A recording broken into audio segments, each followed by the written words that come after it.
వన్డేలు టెస్టుల సంగతి ఎలా ఉన్నా టీ20లో మాత్రం టీమిండియా తగ్గేదే లేదంటోంది. 2024లో టీ20 వరల్డ్ కప్ గెలిచినప్పటి నుంచి జోరు కొనసాగిస్తూనే ఉంది.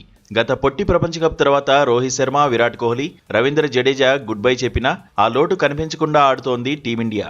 ప్రత్యర్థులు ఎవరైనా, వేదిక ఏదైనా దూకుడు చూపిస్తూనే ఉంది. ప్రత్యర్థులపై పైచేయి సాధిస్తూనే ఉంది. సూర్యకుమార్ కెప్టెన్ అయ్యాక బైలేటరల్ సిరీస్లో అసలు ఓటమే లేదు. ఆసియా కప్లోనూ విజయం సాధించింది. మొన్నటికి మొన్న ఆస్ట్రేలియాలోనే చిత్తు చేసింది. ఆ తర్వాత స్వదేశంలో సౌత్ ఆఫ్రికా పనిబట్టింది. వన్డేలు టెస్టుల్లో తడబడుతున్న టీ20లో మాత్రం టాప్ గేర్లో దూసుకుపోతోంది. ప్రత్యర్థులను వణికించేస్తోంది.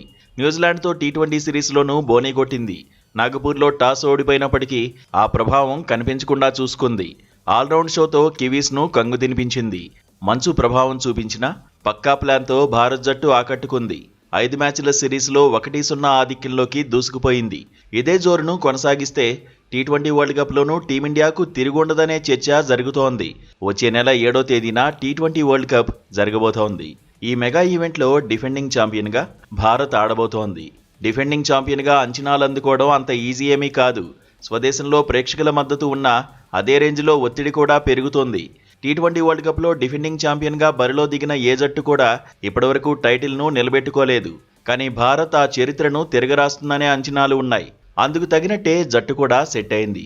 బ్యాటింగ్, బౌలింగ్లోనూ బలంగానే ఉంది. కాకపోతే ఫీల్డింగ్లోనే ఇంకా మెరుగవ్వాల్సి ఉంది. గత టీ20 వరల్డ్ కప్లో భారత్ విజయంలో ఫీల్డింగ్ కూడా కీలక పాత్ర పోషించింది. ఫైనల్లో సూర్యకుమార్ యాదవ్ పట్టిన క్యాచ్ మ్యాచ్ను మలుపు తిప్పేసింది. అప్పుడు సూర్య అందుకుంది క్యాచ్ కాదు, కప్పు అని చర్చ కూడా జరిగింది. క్యాచ్లు అందుకుంటే గెలిచేది మ్యాచ్లు మాత్రమే కాదు, కప్పులు కూడా అని ఇప్పటికీ ఎక్స్పర్ట్స్ చెబుతూనే ఉన్నారు. నాగపూర్లో టీమిండియా సమిష్టిగానే రాణించిన ఫీల్డింగ్లో బలహీనతలు మాత్రం బయటపడ్డాయి. ఫీల్డింగ్కు సంబంధించి టీమిండియా కెప్టెన్ సూర్యకుమార్ యాదవ్ సైతం రియాక్ట్ అయ్యాడు. తామింకా ఫీల్డింగ్లో మెరుగవ్వాల్సి ఉందన్నాడు.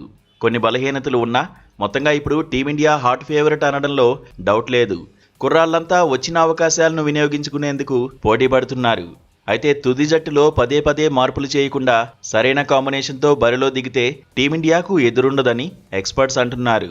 టీ20 వరల్డ్ కప్కు ముందు న్యూజిలాండ్తో చివరి 4 మ్యాచ్లను పర్ఫెక్ట్గా వినియోగించుకోవాలంటున్నారు.